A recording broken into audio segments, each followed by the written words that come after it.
warahmatullahi wabarakatuh. Perkenalkan, nama saya Liana Awalia, NP049 dari tutor 18 akan mempraktekkan diseksi jantung ayam karena memang jantung ayam ini akan merepresentasikan jantung manusia. Untuk alat dan bahan yang saya butuhkan ada jantung ayam serta ada dari scalpel dan juga forceps.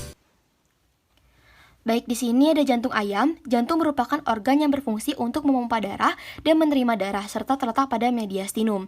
Secara eksternal, jantung seperti berbentuk trapezoidal dari anterior atau posterior view, tetapi secara dimension sebenarnya bentuknya seperti tripod over pyramid dengan terdapat apex, base, dan juga 4 bordernya berupa superior, diafragmatik, kiri dan juga kanan border.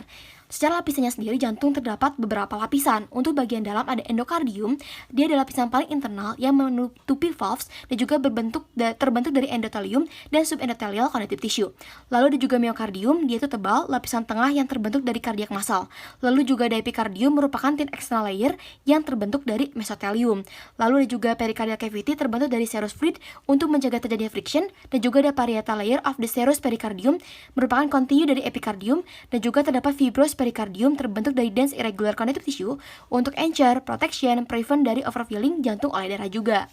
Nah, di sini dapat dilihat dari jantung ayam sendiri yang dapat mempresentasikan jantung manusia bahwa dia memiliki ada beberapa chamber, 4. Pertama ini ada atrium kanan, ventricle kanan, atrium kiri, dan juga ventricle kiri yang memiliki fungsinya masing-masing. Di mana dapat dilihat ya secara bentuknya sendiri ya, di sini terdapat pembuluh darah yang menonjol keluar ini di mana disebut sebagai aorta, dan juga ada pembuluh darah lainnya seperti adanya dari pulmonary vein kiri dan kanan, dan juga dari pulmonary artery yang merupakan adalah great vein atau artinya great vessel, artinya dia ada pembuluh darah besar mereka berempat ini. Dan juga untuk sekarang saya akan mendiseksikan suatu jantung ayam ini.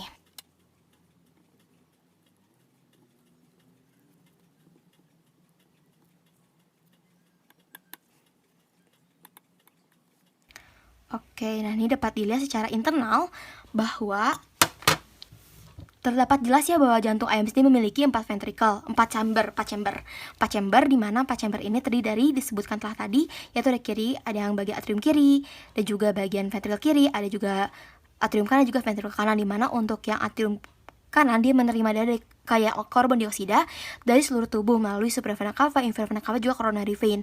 Lalu dia akan menuju ke bagian dari ventricle kanan, dia menerima darah kayak karbon dioksida dari atrium untuk dipompa ke bagian pulmonary artery. Lalu juga di bagian yang kiri, yaitu bagian atrium kiri, dia menerima darah kayak oksigen dari pulmonary vein, dan juga di left ventricle ataupun ventricle kiri dia menerima darah dari left atrium atau atrium kiri untuk dipompakan ke bagian aorta lalu ke seluruh tubuh.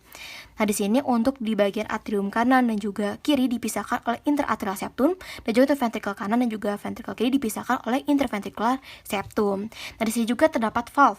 Valve sendiri merupakan berfungsi untuk menjaga arah aliran darah untuk tetap satu arah, di mana untuk antara atrium kanan juga ventricle kanan, dia ini dipisahkan oleh tricuspid valve. Sedangkan untuk yang bagian atrium kiri juga ventricle kiri, dia dipisahkan oleh mitral valve. Lalu juga ada semilunar valve, di mana semilunar valve ini dia memisahkan bagian ventricle kanan juga pulmonary arteri, yaitu merupakan menggunakan pulmonary valve. Sedangkan untuk dari aortic valve sendiri dia memisahkan ventricle kiri dan juga dengan aorta.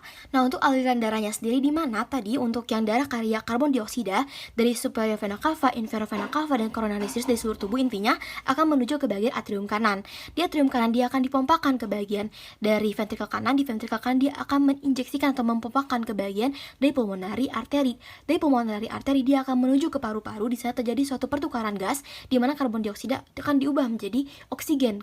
Nantinya darahnya akan kaya oksigen. Darah yang kaya oksigen ini dia akan menuju ke pulmonary vein. Dari pulmonary vein dia akan menuju ke bagian atrium kiri. Di atrium kiri dia akan dipompakan, diinjeksikan ke bagian ventricle kiri. Di ventricle kiri dia akan dipompakan atau diinjeksikan ke bagian dari aorta. Nantinya aorta akan memompakan darah tersebut, dia akan membawa darah tersebut ke bagian dari seluruh tubuh. Uniknya, untuk yang bagian otot kiri ini dia lebih tebal dibandingkan yang kanan, karena memang untuk yang kiri ini dia dimompakan ke seluruh tubuh, sedangkan yang kanan dia memompakan hanya ke bagian paru-paru saja. Nah, seperti itu. Sekian dari saya. Wassalamualaikum warahmatullahi wabarakatuh.